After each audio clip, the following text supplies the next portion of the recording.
What's up, everybody? So today I wanted to do my personal impressions of the recently released Mortal Shell, which is a new Souls-like game that has now been added to the giant list of Souls-like games that exist now in that subgenre.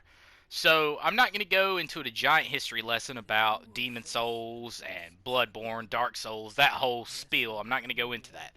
Uh, if you're curious or just don't really honestly know about that kind of stuff and the Souls like subgenre itself, there's YouTube and there's Google for that. And I would highly recommend that you look into that, do some research, and just learn a little bit more about it and see if you would personally like to try out Dark Souls or something along that line. As for the rest of you who are more than likely familiar with these types of games, what I want to touch on here is kind of my take and sort of what I got from the game playing through it, as far as for me personally, somebody who has played all the Dark Souls games through and Bloodborne and yada yada. But then also kind of look at it from what I would imagine a casual player would look at it and see and sort of experience.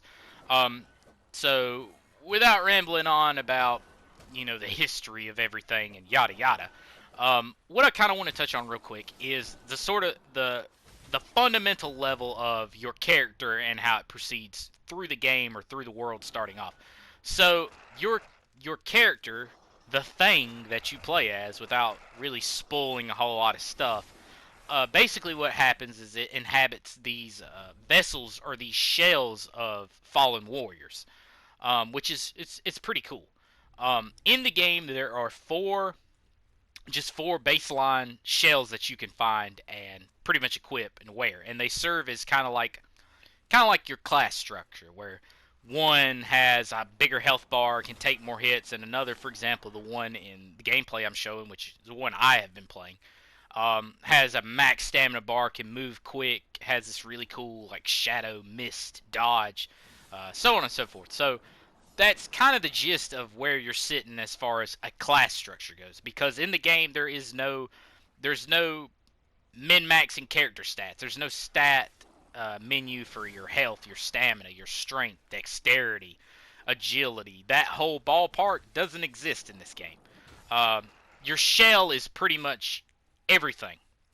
You don't level your shell. You don't change the stats around. Basically, your shells are it. Um, as far as that goes, your weapons you do upgrade. Um, just as there are in the game with the four shells, there are four main melee weapons, so to speak. Now, you do upgrade those.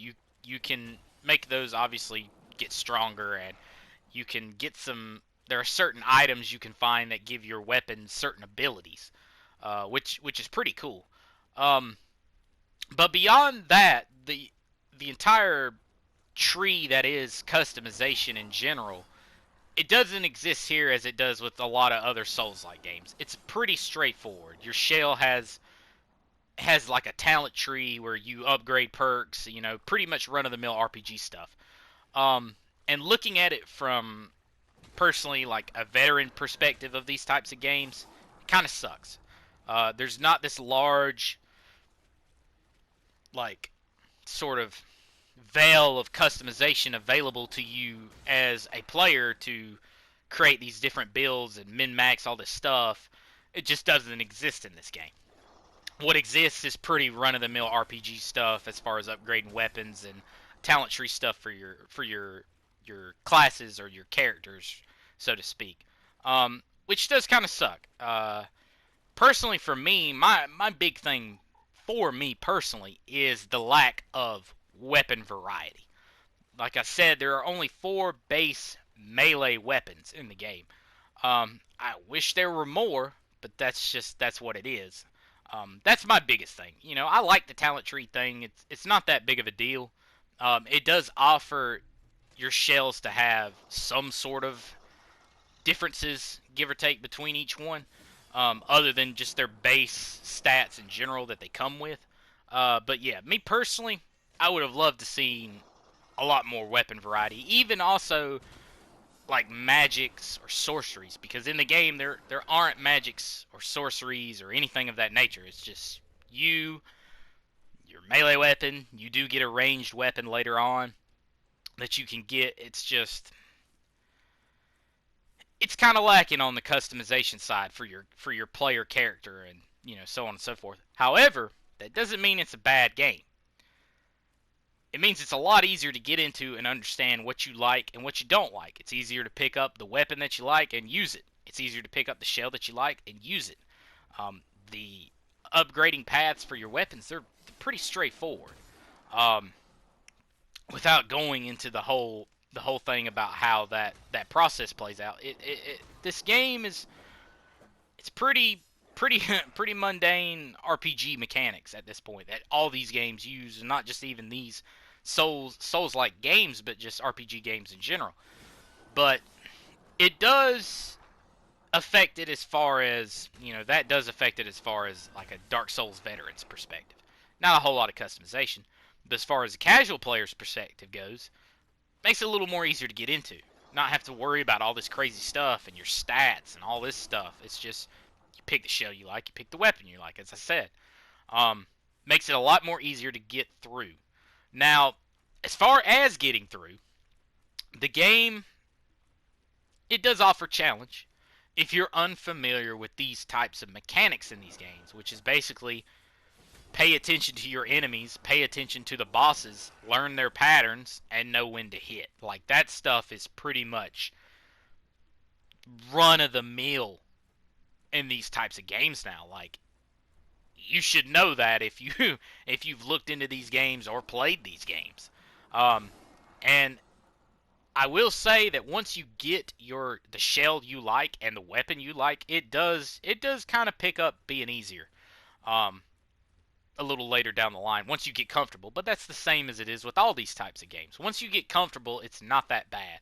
The first hurdle is getting through, I would say, for me personally, with all these types of games, probably the first hour and 30 minutes, 2 hours. That's the first hurdle. From the casual perspective, even so, also from the veteran's perspective of these types of games. The first 2 hours is always where you gotta kind of push through. And then once you're in it, once you're moving, once you're getting the weapons that you like, the shells that you like, it's not that hard. So, it does have challenge in some of the forms of enemies that are brought to you, and also the bosses, which I will say, me personally, I thought the bosses were pretty cool.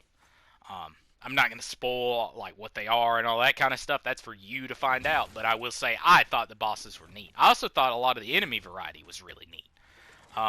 You gotta remember, if you don't know, this game was developed by a team of, I think it's just about 15 people, give or take. So for what they have delivered, sure, it's not as highly customizable and fleshed out as a lot of these other Souls-like games are, but it is a damn good game. And also, it's only $30. I mean, you can't beat that. This is not a $60 title. This is half the price. And a very well fleshed out game. I give the developers mad props for this title. Especially with the small amount of people they have on the team in general. Like, kudos. This is amazing. It's a very good Souls-like game. Now, I've seen a lot of people saying that it's, like the best Dark Souls of the Dark Souls that's ever Dark Souls, and yada yada. I mean, there's a certain niche group of people that like these types of games and play these types of games, but a lot of people, casual people, will get discouraged even from those niche groups telling them, this is crazy, this is hard, yada yada yada. It's not like that. I mean, like I said, if you take your time, the first 2 hours are always the hardest amount of time with these types of games, and even that, as far as this game goes, isn't entirely true. I mean, I thought the first 2 hours were pretty fun, getting into the gist of movement and combat and stuff. But again, this video is just my personal takeaway from what I have experienced, and like I said, I don't want to spoil anything, and I'm not going to. it's just I'm pleasantly surprised pretty much by this game. You know, it's just a pleasant surprise. I mean, I'm not going to complain about half the price of a $60 title, and it delivers on this level. I'm not going to complain. I would highly recommend that you pick this up. Highly. Share it with some friends. I mean, it's a good game. You know, like I said, it's got its faults, but as far as just sort of running into the Souls-like genre, head first, because I believe from the studio, this is their debut title, and I gotta say, I am very impressed. And I hope there is DLC. That'd be awesome.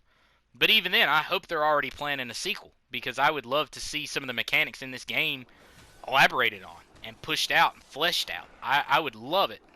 Also, some more some more weapon variety. That wouldn't hurt. But that's my personal stick for this, is that that's kind of the only thing I kind of got bummed out about, is four weapons. Like, come on. But it's kind of probably baby steps for them at this point. They just want to get it out here, get the IP out. The story, which is, it falls into the whole being vague stuff like Dark Souls and stuff like that has done.